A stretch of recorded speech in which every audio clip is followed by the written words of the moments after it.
The clock started the moment your parents signed those forms at the nursing home. Not a metaphorical clock, a legal one.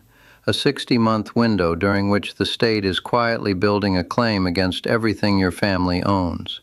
Most families do not know the clock exists. They find out when it stops, when the letter arrives, when the only thing left in the estate is the house, and the state wants it to cover years of nursing home bills they thought Medicaid was handling for free. Medicaid is not free. For anyone over 55 in a nursing home, it is a loan from the state, and the state collects after death.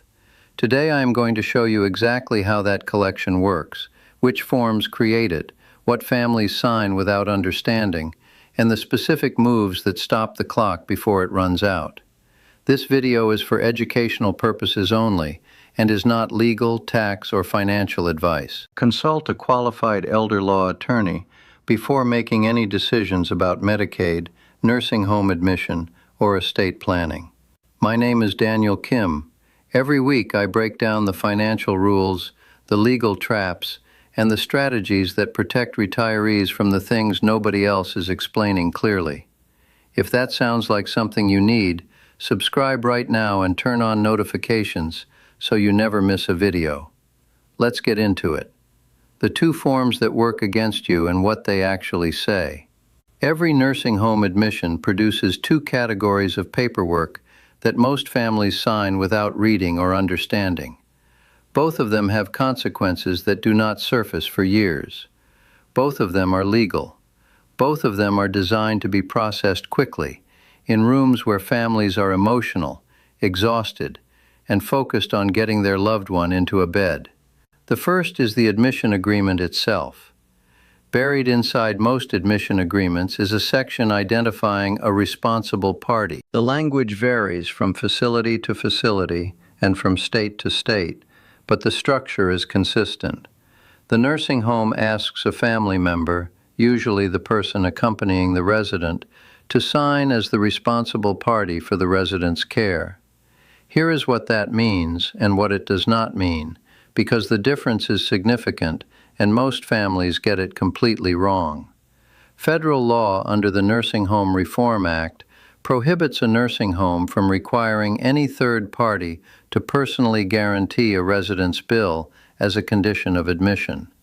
That is the law. It has been the law since 1987. Nursing homes are not allowed to make your signature a financial guarantee of your parents' nursing home costs. But federal law also permits nursing homes to require a third party who has legal authority over a resident's funds, someone acting as power of attorney or financial guardian, to sign an agreement to use the resident's assets to pay for care. That is different. That is, signing as the resident's agent, making the resident's money responsible, not your own. The trap is in how the forms are written. Many admission agreements use language that conflates these two things. The form says, responsible party, without clearly distinguishing between signing as the resident's representative, which is legal and appropriate, and signing as a personal financial guarantor, which is illegal and unenforceable. When the language is ambiguous and a family member signs without understanding the distinction, nursing homes and their collection attorneys have used those signatures to pursue family members personally for unpaid balances. Connecticut courts have upheld liability against family members who signed as responsible parties and then failed to properly pursue Medicaid qualification for the resident. In one case, a son who signed a power of attorney for his mother, not even as a named responsible party, was found personally liable because he remained silent while the nursing home explained the obligations of a responsible party, and a court interpreted that silence as an oral contract. This is not hypothetical. It is case law. What you need to know before signing anything at a nursing home admission is this. If the resident is capable of signing, the resident should sign. If the resident cannot sign and you must sign as their representative, you are signing on their behalf, using their assets, and you are not making yourself personally liable. Make that explicit. If the admission agreement language creates any ambiguity about your personal financial responsibility, You can cross out those provisions. Federal law prohibits a nursing home from refusing admission on that basis. You should also specifically strike any mandatory arbitration clause, which removes your right to sue in court if something goes wrong with the care. Get those documents reviewed by an elder law attorney before you sign them, if at all possible.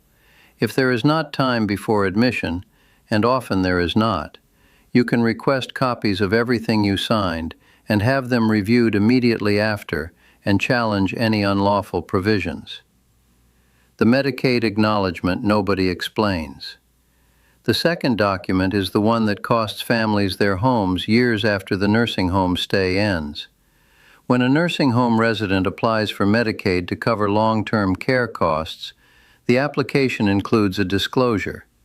Every state is required by federal law to inform applicants that Medicaid estate recovery exists, and that the state may seek reimbursement from the estate after the beneficiary's death. In many states, families are asked to sign an acknowledgement of this disclosure as part of the application process. Most families sign it without processing what it means because they are focused on the word Medicaid rather than the words estate recovery.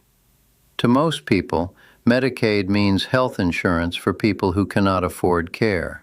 What most people do not understand is that for individuals over 55 receiving nursing home benefits, Medicaid is better understood as a loan from the state that becomes due against the estate after death. Every state in America has a Medicaid estate recovery program. Every single one. It is federally mandated. The state pays for nursing home care, and after the beneficiary dies, the state files a claim against the estate for reimbursement of what it paid. The claim is typically limited to benefits paid after age 55. It targets the estate of the deceased recipient directly, and in most cases, the only asset with enough value in that estate to cover the claim is the house. The state cannot force the sale of the home while a surviving spouse is living there. The state cannot pursue recovery if there is a surviving child who is under 21 or permanently disabled. Those protections are real. But outside of those specific exemptions, after the beneficiary dies and the spouse is no longer living in the home, the state files its claim, and it must be paid before the house can transfer to anyone else.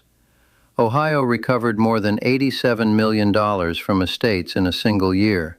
That money came from homes, from savings accounts that had not been spent down, from the only assets left standing after everything else was consumed by care costs.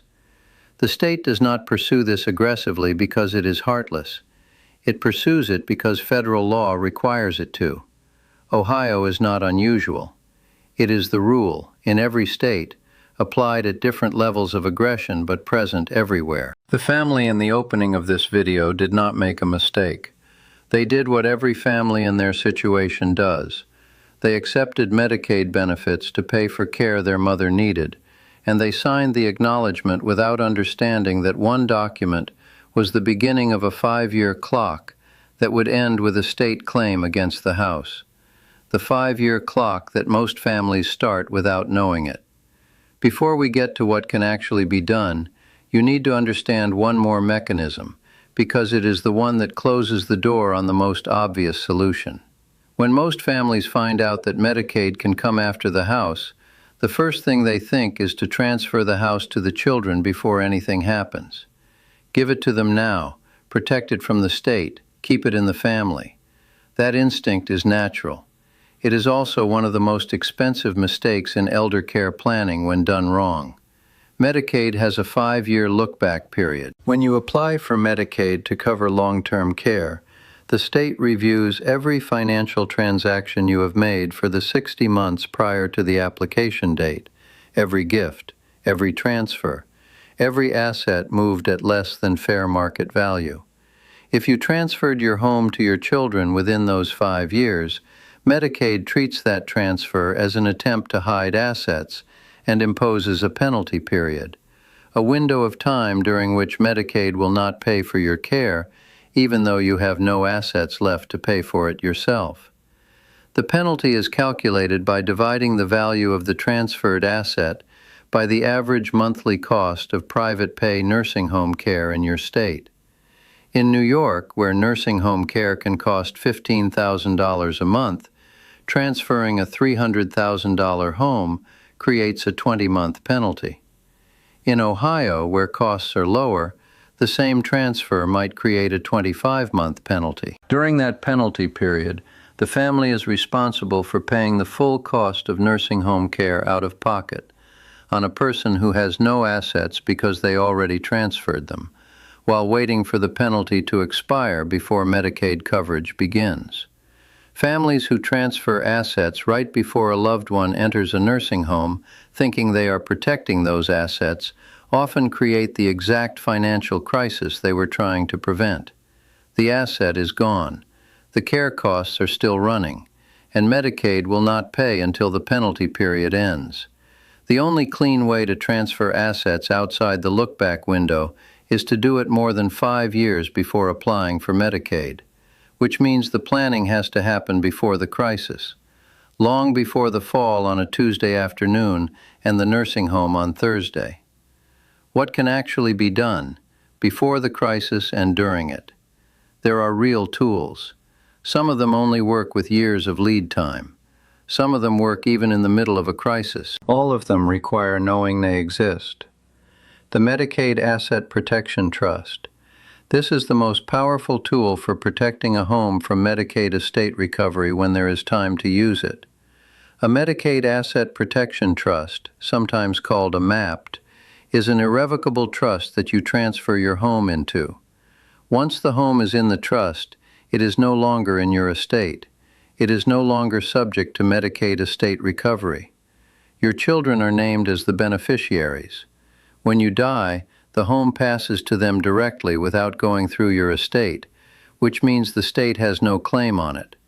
The critical requirement is timing. Transferring a home into a MAPT is treated as a gift for Medicaid purposes and triggers the 5-year look-back penalty. The trust must be established and funded more than 5 years before you apply for Medicaid. Once that 5-year window closes, the home is fully protected from both Medicaid estate recovery and any future nursing home costs. Most people who have this trust in place and need nursing home care after the 5 years have passed can qualify for Medicaid without the home being at risk. The trust worked exactly as designed. Most people who did not plan 5 years in advance do not have access to this tool in a crisis. That is not a reason not to use it. It is a reason to set it up now while you can. Spousal protection. If one spouse needs nursing home care and the other is still living at home, the home is automatically protected during the community spouse's lifetime. Medicaid cannot pursue estate recovery while the community spouse is alive and living in the home. It also cannot force the sale of the home while the community spouse is there. Additionally, the home can be transferred entirely into the community spouse's name without triggering a Medicaid penalty. Once it is solely in the community spouse's name, it is also protected from recovery even after the community spouse dies, because it is no longer part of the Medicaid recipient's estate. If you are in this situation right now, one spouse entering a nursing home, the other still at home, retitling the house into the community spouse's name alone is a straightforward protective step that does not violate the look-back period and removes the home from recovery exposure permanently. The caregiver child exemption. If an adult child has lived in the parent's home for at least 2 years immediately before the parent entered a nursing home and has been providing care that kept the parent out of a nursing home during that time, the parent can transfer the home to that child without triggering a Medicaid look-back penalty. This exemption is real. It is federal law, but it requires documentation. The child needs to be able to prove continuous residence and active caregiving, that the care they provided delayed institutional placement. Medical records, statements from doctors, documentation of the care provided. All of it matters when the state reviews the application.